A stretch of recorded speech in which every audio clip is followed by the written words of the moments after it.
आप सभी को राधे राधे, जय श्री कृष्णा। दोस्तों, काफ़ी सारी लीला कथाएं आप लोगों के साथ मैंने शेयर की है और आपका प्यार भी मिला। आपके जो काफ़ी क्वेश्चन है उनका शायद आपको रिप्लाई भी मिला। लड्डू गोपाल ने आपका मार्गदर्शन भी किया।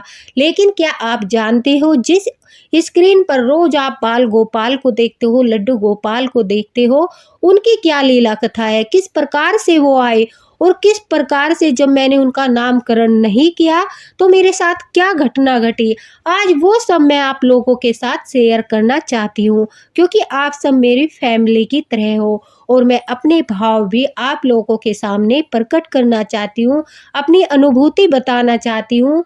अपने जो लड्डू गोपाल है, मेरे बाल गोपाल है, उनकी लीला कथा आप लोगों के साथ शेयर करना चाहती हूँ, ताकि आप भी अपने लड्डू गोपाल का नामकरण करके वो फल प्राप्त कर सको जो मैंने पाया है। वैसे तो हम जब लड्डू गोपाल को लाते हैं, घर में विराजित करते हैं, तो हम किसी न किसी नाम से उन्हें अवश्य पुकारते हैं। कोई माधव बोलता है, कोई कन्हैया बोलता है, कोई गोपू बोलता है, तो कोई कहानू बोलता है। मतलब प्रेम से हम कुछ भी नाम अपने कहना को देकर उनके साथ बातें करने लगते हैं। लेकिन जब हम बाल गोपाल को विराजित करते हैं, विराजित करने के बाद उनमें प्राण प्रतिष्ठा करते हैं, उसी समय हमें अपने बाल गोपाल का नामकरण भी करना चाहिए। अगर आपने भी अपने बाल गोपाल का नामकरण नहीं किया है तो शायद आज बाल गोपाल स्वयं आपको यह आज्ञा दे रहे हैं कि आप उनका प्रेम से नामकरण कीजिए और आज के बाद जो लड्डू गोपाल की कृपा आपको प्राप्त होने वाली है, उस अवसर को कभी भी मत गंवाना। तो दोस्तों, मैं आपसे जो शेयर करने जा रही हूँ उसे सुनकर आपकी आंखों में भी आंसू आ जाएंगे। मेरे साथ यह कोई चमत्कार से कम नहीं हुआ जब मेरे बाल गोपाल घर पर आए। चलिए शुरू करते हैं आज की यह लीला कथा, जिसे आपका भी मार्गदर्शन होगा और मुझे भी खुशी मिलेगी कि मैंने भी अपने बाल गोपाल की लीला आप लोगों के साथ शेयर की।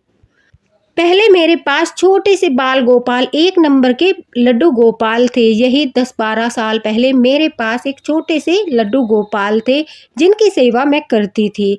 लेकिन जो मेरे छोटे से लड्डू गोपाल है एक नंबर के, उनके आँख नाक बहुत छोटे छोटे हैं। उनका श्रृंगार तो मैं करती हूँ और उनसे उतना ही प्रेम करती हूँ जितना मैं अपने बड़े लड्डू गोपाल से करती हूँ। लेकिन उनका श्रृंगार करने में काफ़ी समय लगता है और समय लगने के साथ साथ कई बार ऐसा भी होता है, जो मेरे छोटे वाले लड्डू है उनकी आँखों का श्रृंगार इस प्रकार से है। अब तो भले ही मैंने उनका श्रृंगार चेंज करा लिया है तो इस वजह से कोई दिक्कत नहीं होती। पहले क्या था कि उनकी आईज निकल जाती थी तो मुझे दोबारा से वो चिपकानी पड़ती थी। अब लड्डू की सेवा करते करते मुझे 4-5 साल हो गए। उसके बाद मेरे मन में यह भाव आया कि लड्डू का जो है रूप वो बड़ा लाना चाहिए, घर में बड़े लड्डू गोपाल भी विराजित करने चाहिए। मन में भाव चल रहा था, लेकिन कहते हैं ना, जब तक उनकी आज्ञा नहीं होती और स्वयं वो आना नहीं चाहते, तब तक कोई भी उन्हें घर में नहीं ला सकता, नहीं स्थापित कर सकता। चाहे हमारे मन में कितना भी भाव आए, बड़े लड्डू गोपाल ले आए, विग्रह को जो है सेवा को बढ़ा दे, जब तक वो स्वयं नहीं चाहेंगे तब तक हम नहीं ला सकते। ऐसा ही मेरे साथ हुआ। काफ़ी समय तक मैं सोचती रही, लेकिन बाल गोपाल नहीं आए। कभी कुछ अड़चन आ जाती तो कभी कुछ अड़चन आ जाती थी, तो इस वजह से लड्डू गोपाल को मैं ला नहीं पा रही थी, अपने लड्डू की सेवा ही कर रही थी। मेरी एक सखी है जो हरिद्वार में रहती है, राधे कृष्णा की बहुत बड़ी भक्त है और उनका स्वयं का चैनल भी है राधे कृष्णा का, राधा रमन प्रियंका भारद्वाज शर्मा। वो मेरी बहुत अच्छी फ्रेंड है। एक दिन बात करते करते, उनके पास बहुत सारे लड्डू गोपाल है। उनके पास 2 लड्डू गोपाल छोटे हैं और एक राधा रमन है, बड़े वाले लड्डू गोपाल है। तो एक दिन मैं उनसे बातें कर रही थी। बातें करते करते मैंने उनसे कहा कि मेरा भी मन करता है मैं बड़े लड्डू गोपाल लेकर आऊं, उन्हें विराजित करूं। अब सेवा थोड़ी बढ़ा देनी चाहिए, क्योंकि मेरी इतनी सामर्थ्य है कि मैं 2 विग्रह की सेवा कर सकती हूँ और मुझे तुम्हारे लड्डू गोपाल सखी बहुत अच्छे लगते हैं। मेरा भी मन करता है मैं बड़े लड्डू गोपाल लेकर आऊँ, लेकिन अभी शायद उचित समय नहीं आया कि मैं बड़े लड्डू गोपाल की सेवा कर सकूँ। शायद लड्डू गोपाल आना ही नहीं चाहते। अब मेरी सखी ने मेरे भाव को सुना, लड्डू गोपाल के प्रति प्रेम को सुना, जबकि मैं ये बातें करते-करते उनसे भावुक हो रही थी, क्योंकि मैं सचमुच चाहती थी कि मैं सेवा को बढ़ा दूँ। अब बातें ख़त्म हुई, फ़ोन रख दिया। उसके बाद मैं पूरा दिन सोचती रही, पता नहीं मेरे घर कब लड्डू गोपाल आएँगे, बड़े लड्डू गोपाल आएँगे, मैं सेवा बढ़ाऊँगी। लड्डू तो मेरे पास है, लेकिन मैं चाहती हूँ कि मैं उनकी सेवा को और बढ़ाऊँ, और इतनी सामर्थ्य उन्होंने कर दिया है कि मैं बड़े लड्डू गोपाल की सेवा भी कर सकती हूँ। यही सोचते-सोचते पूरा दिन निकल गया। इसी तरह से कुछ दिन बीते, तो अचानक से एक दिन मेरी सखी का फ़ोन आता है और वो कहती है कि दोस्तों मेरा नाम है विनीता। तो वो कहती है कि विनीता, वो मुझे दीदी कहकर बोलती है, कहती है कि विनीता दीदी, मैंने आपके लिए कुछ भेजा है और आप उन्हें पाकर बहुत खुश हो जाओगी। तो मैंने पूछा कि क्या भेजा है? ज़रा मुझे भी तो बताओ। तो उन्होंने मुझे कुछ नहीं बताया और सिर्फ़ इतना कहा कि मैंने आपके लिए कुछ भेजा है, आप बहुत प्रसन्न हो जाओगी और यह आपके लिए सरप्राइज़ है। अब मेरे मन में कहीं से कहीं तक भी यह ख़्याल नहीं था कि वो मुझे लड्डू गोपाल भेजने वाली है, क्योंकि अगर मुझे पता होता तो मैं बाल गोपाल के आने की तैयारी करती। इस तरह से जब उन्होंने मुझे बताया कि कुछ भेजा है, तो मैंने सोचा शायद मेरा बर्थडे आ रहा है या फिर बच्चों का बर्थडे आ रहा है, सखी है तो कोई गिफ्ट वग़ैरह भेजा होगा।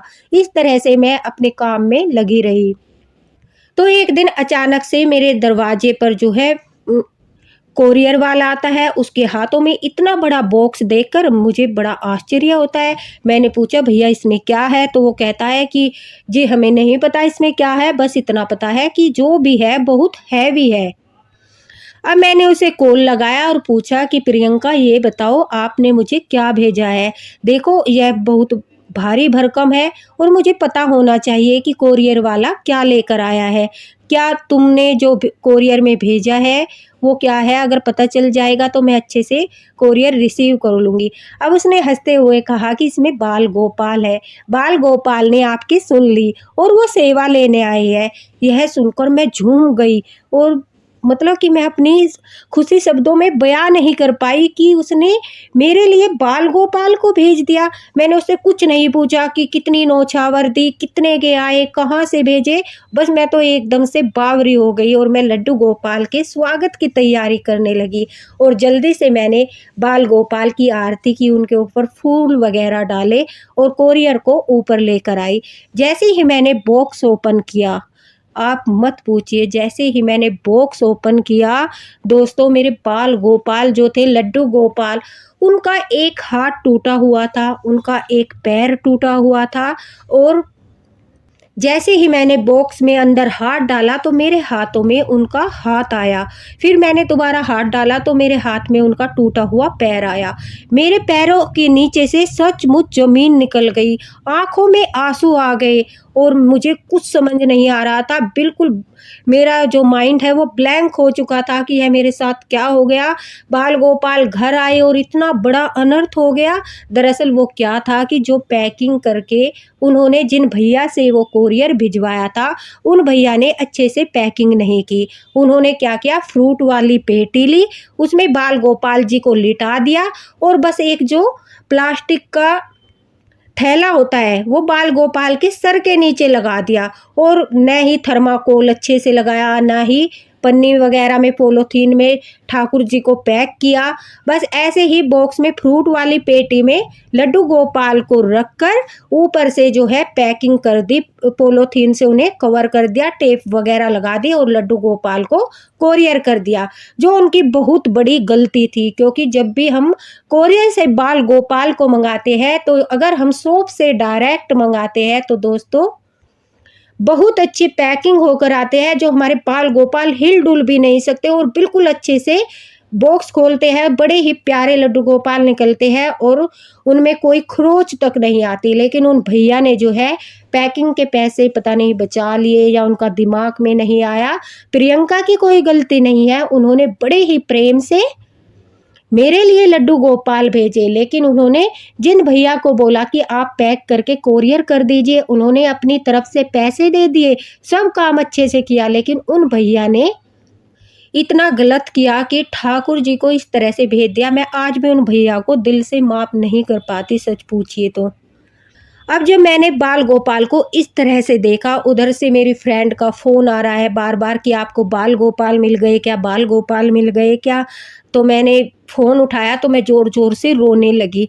मैं कहने लगी कि हाँ, बाल गोपाल तो मिल गए, लेकिन बाल गोपाल का पाँव टूटा है, हाथ टूटा हुआ है। यह सुनकर वो भी रोने लगी, क्योंकि यह भावुक होने वाली बात थी।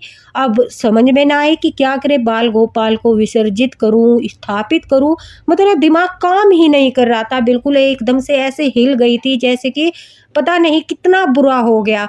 अब बाल गोपाल को आराम से मैंने कोरियर से निकाला, उधर वो रो रही है, फ़ोन कर रही है, कह रही है दीदी मैंने तो बड़े प्रेम से भेजे थे, यह क्या हो गया? इधर मैं रो रही हूँ कि बाल गोपाल शायद सेवा ही नहीं चाहते, मैं बहुत बड़ी पापिन हूँ, अभागिन हूँ मैं। जो मेरे साथ इस प्रकार से हुआ, लड्डू गोपाल घर आते-आते ऐसे खंडित हो गए, जबकि वो गलती के कारण हुआ था। अच्छे से दिख रहा था, स्पष्ट दिख रहा था कि वो सिर्फ़ और सिर्फ़ कोरियर करने वाले भैया की गलती थी।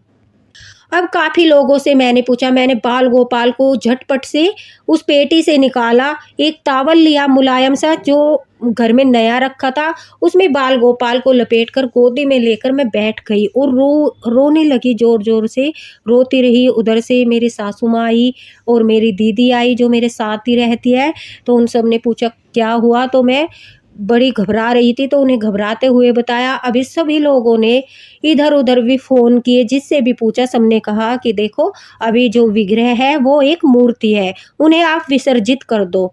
ऐसी खंडित मूर्ति की सेवा करोगी तो फल नहीं मिलेगा, उल्टा आपको दोष लगेगा और घर में कुछ अनहोनी हो जाएगी। आप उन्हें विसर्जित कर दो, बिल्कुल भी सेवा मत करना, नया विग्रह लेकर आओ और उन्हें स्थापित करो अगर आपका मन है। इन वाले लड्डू गोपाल को अब विसर्जित कर दो। अब मैं लड्डू गोपाल को देखती हूँ तो मेरे मन में आता है नहीं, नहीं, मैं तो बड़े प्यारे बाल गोपाल है, इतनी सुंदर छवि है, मैं भला इन्हें विसर्जित कैसे कर दूँ?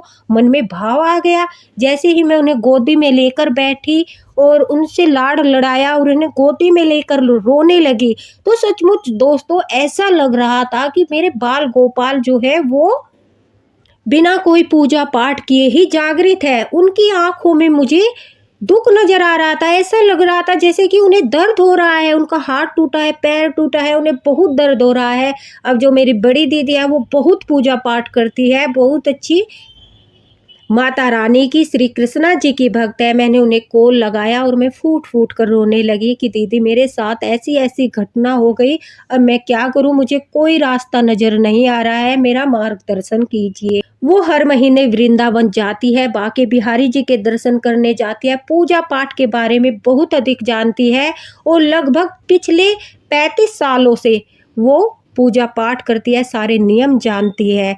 जितना हम भी नहीं जानते उतना अधिक जानते हैं। मुझे भी कोई डाउट होता है तो मैं उनसे ही पूछती हूँ। अब उन्होंने कहा तुम घबराओ मत, लाला घर आए हैं, तुम उन्हें इलाज के लिए मेरे पास लेकर आओ, मैं उनका इलाज कराऊंगी और निसंकोच उन्हें घर में स्थापित करो। अब मैं उन्हें दीदी के पास लेकर गई। वहाँ पर एक भैया थे जो बिना कुछ दर्द किए ही बाल गोपाल का इलाज करते थे। उन्होंने मेरे बाल गोपाल का इलाज किया, उनका हाथ पैर वगैरह जोड़कर उन्हें फिर से उनका श्रृंगार किया और वो पहले से भी अधिक सुंदर रूप निखर कर जो मेरे लड्डू गोपाल का आया, मैं शब्दों में नहीं बता सकती। जिस समय वो मेरे घर आए थे उस समय उनका ऐसा रूप नहीं था दोस्तों, लेकिन जब उनके हाथ पैर को जोड़कर उनका श्रृंगार किया गया तो इनका रूप इतना सुंदर लगा मुझे। मुझे नहीं पता आपको बाल गोपाल कैसे लगते हैं स्क्रीन पर, लेकिन ये मेरे वो बाल गोपाल नहीं है जो मेरी सखी ने भेजे थे। श्रृंगार करने के बाद एकदम से चेंज हो गए, रूप बदल गया। अब दीदी ने कहा देख ये इस रूप में सेवा चाहते थे और इन्होंने कितना कष्ट सहन करके इस रूप को पाया है। अब तू प्रेम से इन्हें विराजित कर और सेवा कर, अपने मन में कोई भी वहम मत पाल, लड्डू गोपाल कभी खंडित नहीं होते। और मैं बड़े प्रेम के साथ बाल गोपाल को घर लेकर आई और एकादशी के दिन निर्जला एकादशी थी, उस दिन मैंने लड्डू गोपाल को दोस्तों घर में विराजित किया। अब विराजित करते ही शाम के समय, रात के समय लड्डू गोपाल ने मुझे प्रमाण दे दिया कि वो जागृत है और वो खंडित नहीं है। जब रात के समय मैं सो रही थी तो मेरे दरवाजे पर एक प्यारा सा नटखट बच्चा बैठा हुआ था। उसके हाथों में मुरली थी और सिर पर मोर मुकुट था। उस बच्ची को देखकर मैंने कहा, बाबू आप कौन हो? यहाँ क्यों बैठे हो? क्योंकि सौपन में तो यह ध्यान नहीं रहता कि हम भगवान के दर्शन कर रहे हैं। मैंने उसके सर पर बड़े प्रेम से हाथ फेरा और कहा कि बेटा तुम कौन हो? बाबू तुम कौन हो और इस तरह दरवाजे पर कौन बैठे हो? तो वो गुमसुम बिल्कुल कुछ नहीं बोल रहा। तो मैंने उसे प्यार से अपने पास बुलाया और कहा कि इधर आओ, अपना नाम बताओ, तुम्हारा नाम क्या है? अब वो बच्चा बोला, बोलते ही बड़ी सुंदर बड़ी मधुर आवाज में बोला, मेरा नाम? मैया ने तो मेरा नाम रखा ही नहीं। मैं बोली क्यों? तुम्हें लोग किस नाम से बुलाते हैं? कहते हैं वो तो मुझे बड़का बड़का करके बुलाते हैं, मेरा तो कोई नाम ही नहीं है। अब बड़का यानी सभी लोग जो है पूरे दिन भर से जब से बाल गोपाल आए थे और निर्जला एकादशी तक जो चर्चा हुई, उस चर्चा में सब लोग कह रहे थे बड़े लड्डू गोपाल, बड़े लड्डू गोपाल, बड़ा विग्रह लेकर आई है, बड़े लड्डू गोपाल लाई है, बड़े लड्डू गोपाल, बस यही रट लगाए हुए थे। जैसे कि हम नाम रख देते हैं, उनका कोई नाम तो रखा ही नहीं था। तो वो बच्चा सच बोल रहा था, उसने कहा कि मुझे तो सब बड़का बड़का बोलते हैं। अब मैं हंसने लगी कि बड़का भी कोई नाम होता है, तो वह भी मुस्कुराने लगा, कहने लगा कि आप मेरी मैया को बोलो ना कि वो मेरा कोई अच्छा सा नाम रख दे। और मेरी झटपट आकर एकदम से आँख खुली और मुझे ध्यान आया कि मोर मुकुट और हाथों में मुरलियाँ, ये तो मेरे बाल गोपाल थे। और मुझे ध्यान आया कि हाँ मैंने स्थापना कर दी है और मैंने इनका नाम तो रखा ही नहीं, मैंने बाल गोपाल का नामकरण तो किया ही नहीं। अब मैंने अगले दिन फिर से बाल गोपाल के नामकरण के लिए, जिस प्रकार से कहते हैं ना जब बच्चे का नामकरण करते हैं तो माता पिता उसे गोदी में लेते हैं, पूजा पाठ करते हैं, उसके बाद कानों में बच्चे का नाम बोलते हैं, उसी प्रकार से बाल गोपाल का जो है मैंने नामकरण किया। मैंने बाल गोपाल को गोदी में बिठाया। अगर आपकी इच्छा हो तो आप घर पर कीर्तन रख सकते हैं, फल फ्रूट का भोग लगाइए, फिर वो प्रसाद में बांट दीजिए। लेकिन मैंने अपने बाल गोपाल को स्नान कराकर उन्हें सुंदर स्वच्छ कपड़े पहनाए, अपनी गोदी में लिया और आसपास से ही 2-4 औरतों को इकट्ठा करके उनके थोड़े से भजन कीर्तन किए और फिर अपने गोपाल, जो मैंने उनका नाम रखा है, जो आप लड्डू गोपाल रोज देखते हो, इनका नाम है गोपाल। और अगर आप सच्चे भाव से इन्हें कुछ भी बोलोगे, देखना आपकी वह इच्छा अवश्य ही कुछ दिन में वो पूरी कर देते हैं। मैंने यह स्वयं अनुभूति की है दोस्तों। अब मैंने अपने बाल गोपाल का जो है थोड़ा सा भजन कीर्तन कराया, प्रसाद का भोग लगाया, उन्हें पंचामृत से स्नान कराकर नए कपड़े पहनाए और फिर उनके कानों में बोला कि आज से आपका नाम है गोपाल। और इस तरह से मैंने अपने बाल गोपाल का नामकरण किया। बाल गोपाल का नामकरण करने के बाद मैं उन्हें गोपाल कहकर पुकारने लगी। लड्डू और गोपाल दोनों की ऐसी जोड़ी बनी। और एक माधव है जो मेरे दीदी के बाल गोपाल है, वो भी इन्हीं के साथ रहते हैं क्योंकि हमारी जॉइंट फैमिली है, सबकी सेवा साथ होती है। तो बड़े ही प्रेम के साथ जब मैंने इनकी सेवा करना शुरू किया तो मेरे अंदर इतनी अच्छी अच्छी अनुभूति होने लगी। किसी और दिन मैं फिर से और अधिक अनुभूति आपको बताऊंगी, चर्चा करूंगी। सच मानिए कुछ समय के बाद मेरे पति की तबीयत इतनी खराब हो गई, जब मैं लड्डू गोपाल की सेवा करने लगी, इतनी खराब हो गई कि डॉक्टर ने भी बोल दिया था कि उनके बचने की कोई संभावना नहीं है। मैं बहुत उदास हो गई थी, हताश हो गई थी। मैंने सोचा कि अवश्य ही कोई भूल हुई होगी और काफ़ी लोगों ने तो यह भी बोला कि मैंने बाल गोपाल को जो है उनके विग्रह को, वो खंडित हो गए थे, उनकी सेवा करना शुरू किया। इस वजह से जो है मेरे हस्बैंड की तबीयत खराब हो गई है। मुझे ऐसा नहीं करना चाहिए था, लेकिन मैंने अपने विश्वास को कमज़ोर नहीं होने दिया, अपना मन नहीं भटकने दिया और मैंने कहा नहीं, ऐसा कुछ नहीं होता। मेरे बाल गोपाल जागृत है और वो बहुत ही कृपालु है। वो ही रक्षा करेंगे, वो ही मेरे हस्बैंड को ठीक करेंगे। वो पग पग पर मेरा साथ देते हैं, मुझे अनुभूति कराते हैं, मुझे सपन में दर्शन देते हैं, वो हर सुख दुख में मेरे साथ खड़े हैं। इसी भाव और श्रद्धा और प्रेम के साथ मैं अपने बाल गोपाल की, अपने गोपाला की सेवा करती रही। मैंने अपने गोपाल को कभी भी जो है, कभी भी कंप्लेन नहीं की कि मेरे साथ ऐसा क्यों हुआ, किस लिए हुआ। मैंने सिर्फ़ और सिर्फ़ बोला कि जो करोगे वो आपकी मर्ज़ी। आपने जो भाग्य में लिखा है उसे मैं प्रसन्न होकर स्वीकार करती हूँ। लेकिन मैं 1% भी ऐसा नहीं है मन में मेरे कि मैं आप पर यह शक करती हूँ कि मैंने आपको विराजित किया तो मेरे जीवन में समस्याएँ आ गई। क्योंकि दुःख और सुख तो जीवन के सबसे बड़े हिस्से हैं, वो तो एक चक्र है जो आता जाता रहता है, इसमें विश्वास नहीं डगमगाना चाहिए। दोस्तों, मैंने अपने बाल गोपाल को बिल्कुल भी कंप्लेन नहीं की इस चीज़ की कि मेरे जीवन में यह दुःख क्यों आया। मेरे हस्बैंड को जो है काफ़ी दिक्कत हो गई, लेकिन मैं अपने बाल गोपाल की सेवा निरंतर करती रही और मन में एक आत्मविश्वास रहा, एक श्रद्धा रही, एक हिम्मत रही। हर पल मुझे ऐसा लगता था जैसे गोपाल मेरी तरफ देख रहे हो और कह रहे हो कि चिंता मत करो, सब अच्छा हो जाएगा। ये दुःख के दिन है, कट जाएँगे, सुख के दिन वापस से आएँगे।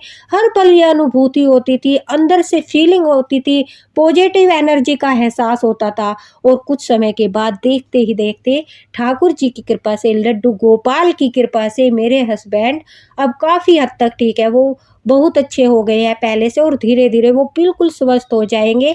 मेरा ऐसा अटूट विश्वास है अपने गोपाल पर। लड्डू और गोपाल और माधव वो हर सुख-दुःख में मेरा साथ देते हैं, मुझे अपनी अनुभूति कराते हैं। जब भी मुझे उनकी ज़रूरत पड़ती है तो वो मुझे सौपन में दोस्तों दर्शन देकर मेरा हौसला बढ़ाते हैं। किसी बच्चे के रूप में आ जाएँगे, साधु के रूप में आ जाएँगे या फिर बिल्कुल अपने साक्षात रूप में आते हैं और वो हमेशा ढाढ़स बंधाते हैं, हिम्मत देते हैं। यही भाव भक्त को भगवान से जोड़ता है। और गोपाल के आने के बाद देखिए मेरे हस्बैंड की तबीयत खराब होने के बावजूद भी कभी भी घर में आर्थिक समस्या नहीं हुई, पैसे की तंगी नहीं हुई, किसी भी प्रकार से लड्डू गोपाल की सेवा में कोई कमी नहीं हुई। उनकी कृपा से भरपूर कृपा जो है उनकी बनी रही। किसी भी प्रकार की कोई दिक्कत नहीं हुई पैसे की, बल्कि पहले से अच्छा हमारा काम चल गया। ऐसा लगता है कि जैसे बाल गोपाल ने जीवन में आकर हमारे सब दुख दूर कर दिए हैं। और ये सुख और दुख तो जीवन के उतार चढ़ाव है, ये तो आते जाते रहते हैं, लेकिन बाल गोपाल ने इतना दिया कि हम खुशी खुशी से अपने परिवार को और बाल गोपाल की सेवा को करने की सामर्थ्य रखते हैं। मैं चाहूँ तो और भी लड्डू गोपाल को विराजित कर कर उनकी सेवा अच्छे से कर सकती हूँ, लेकिन मैं चाहती हूँ कि मैं इन्हीं लड्डू गोपाल की सेवा पूरे भाव से, सच्चे मन से और श्रद्धा से करती रहूँ। जब कभी मुझे अवसर देंगे बाल गोपाल, मैं आपके गोपाल के लिए राधा रानी अवश्य लेकर आऊँगी और वो समय करे भगवान जल्दी ही आए। तो दोस्तों देखिए कैसी लीलाएँ करते हैं हमारे बाल गोपाल, किस तरह से हिम्मत देते हैं, किस तरह से वो सेवा लेने आते हैं और वो कितना कष्ट सहन करके हमें सौभाग्य प्रदान करते हैं। तो इसलिए अपने बाल गोपाल पर कभी भी संदेह मत करना, उन पर अटूट विश्वास रखना, श्रद्धा रखना, देखना जीत एक दिन आपकी होगी। बाल गोपाल हमेशा आपके साथ है। इसी श्रद्धा के साथ जिस किसी ने भी बाल गोपाल का नामकरण नहीं किया, उन्हें भी लड्डू गोपाल का नामकरण करना चाहिए। एकादशी के दिन आप बाल गोपाल का नामकरण कर सकते हो। हमारे गोपाल के बहुत सारे नाम हैं, आप कुछ भी नाम रख सकते हो क्योंकि उनके तो सहस्रों नाम है। गोपाल, गोपाला, लड्डू गोपाल, माधव, जो भी आपको प्यार से अच्छा लगता है तो आप थोड़ा-सा भजन कीर्तन कीजिए, भोग लगाइए, उस प्रसाद को बाँट दीजिए और लड्डू गोपाल के कानों में उस नाम को बोल दीजिए कि मैंने आपका यह नामकरण किया है। जिस प्रकार से गोदी में लेकर माता-पिता करते हैं, उसी प्रकार से करिए। देखना आप पर खूब सारी कृपा बरसेगी। ये छोटी-सी लीला कथा आप शेयर अवश्य कर देना ताकि हर लड्डू गोपाल भक्त का विश्वास अटूट हो, उनकी श्रद्धा में वृद्धि हो और उनका जो है मन में यह भी वहम होता है कि लड्डू गोपाल अगर खंडित हो जाते हैं तो उनकी सेवा नहीं करनी चाहिए। तो आपके सामने यह सबसे बड़ा मार्गदर्शन है कि जिन लड्डू गोपाल को आप रोज देखते हो वो लड्डू गोपाल मेरे स्वयं के बाल गोपाल, ये आपके गोपाल जो है ये आते समय जो है इनका हाथ टूट गया था और आज देखिए इनकी इतनी कृपा मेरे ऊपर है कि सच पूछो तो इनकी बहुत अधिक कृपा है। दोस्तों अगर लीला कथा पसंद आई हो तो इसे लाइक अवश्य कर देना और शेयर भी करना। जय हो बाल गोपाल लड्डू गोपाल की जय। राधे राधे। जय हरिवंश।